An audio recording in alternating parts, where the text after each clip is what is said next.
परिषद, सांगली, भिवंडी आणि मुंबई जागेवर चर्चा थांबली होती। काल बैठक झाली। दिल्लीतून काय चर्चा झाली ते आदेश देणार, त्याचे पालन करू। आम्ही कुठलेही समर्थन मागितले नाही। त्यांना द्यायचे असेल तर ते देऊ शकतात। मी पण वंचित आहे, शेतकऱ्याचा मुलगा आहे। मला व्यक्तिगत टॉर्चर केले जात आहे, हे काही बरोबर नाही। त्याचे उत्तर योग्य वेळी देऊ। समर्थन द्यायचे आहे तर सगळ्याच जागेवर द्यावे, ठराविक नाही। साताऱ्याबाबत चर्चा नाही, कोणाचा कोणाशी संबंध आहे हे योग्य वेळी सांगू।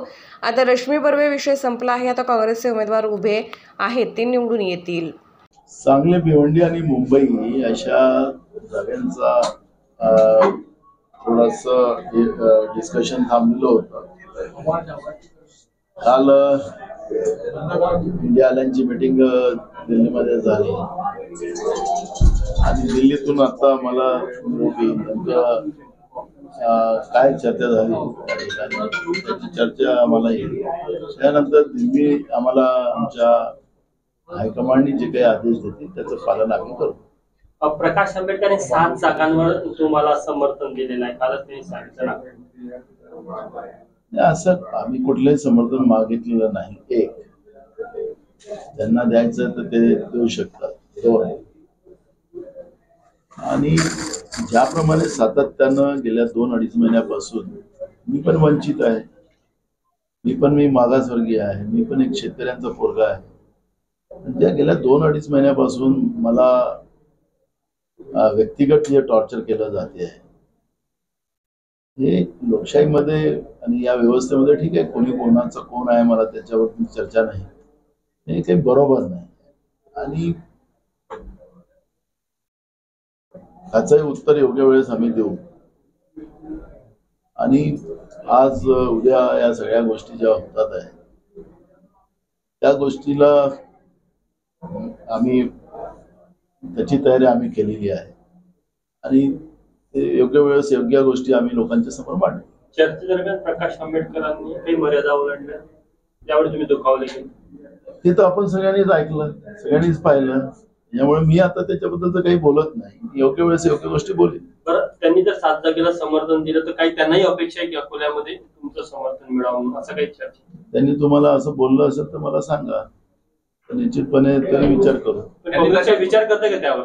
नाही, त्यांनी असं काही बोललंच नाही आहे। त्याच्याबद्दल तर जेव्हा त्यांनी बोललंच नाही त्याच्याबद्दल चर्चा करण्याची काही गरज मला नाही आहे। खरगे साहेबांनी काय काय पत्रव्यवहार केलेले ते पत्रव्यवहार माझ्याजवळ आहे। त्यामुळे दिल्लीचं नाव सांगून काही गोष्टी लपवायच्या असा काही प्रयत्न असेल तर मला माहिती नाही, तो त्यांचा प्रश्न आहे। त्यामुळे मी आज त्यांच्याबद्दल काही बोलणार नाही, पण योग्य वेळेस योग्य गोष्टी आम्ही मांडू। नाही, कोणीच अजून असं काही चर्चा झालीच नाही।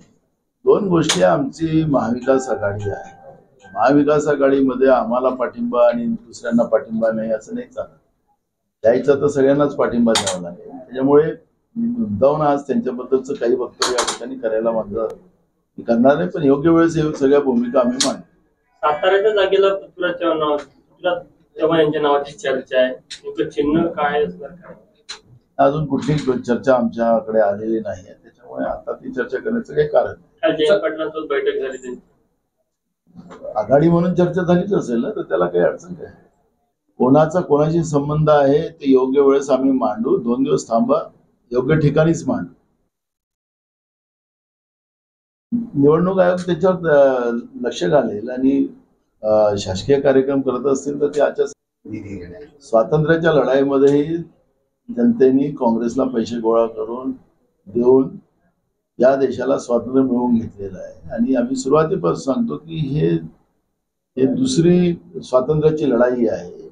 भाजपने ज्या पद्धतीची तानाशाह आणि हुकुमशाही या देशामध्ये सत्तेच्या आधारात आणली, त्याचा परिणाम पूर्ण देशच भोगतो आहे, फक्त काँग्रेसच नाही।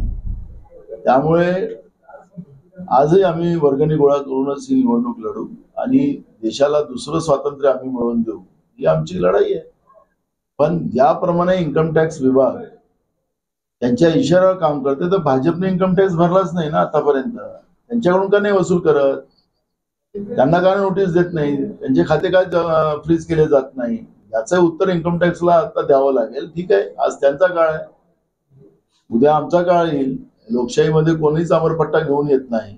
भाजप ज्या पद्धतीनं अमरपट्टा घेऊन वागते आहे आणि ज्या पद्धतीने देशाच्या लोकांनाच वेठीस पकडण्याचं काम भाजप करते आहे, त्याला आता हे रणयुद्ध सुरू झालेलं आहे. त्याच्यामध्ये लोकच आता भाजपला उत्तर देणार आहे, त्यांची जागा दाखवणार आहे. त्यामुळे या तानाशा प्रवृत्तीचा आता शेवटचा काळ आलेला आहे आणि ही तानाशा प्रवृत्ती भाजपच्या रूपानं संपणार आहे 2 दिवसात. 2 दिवसात.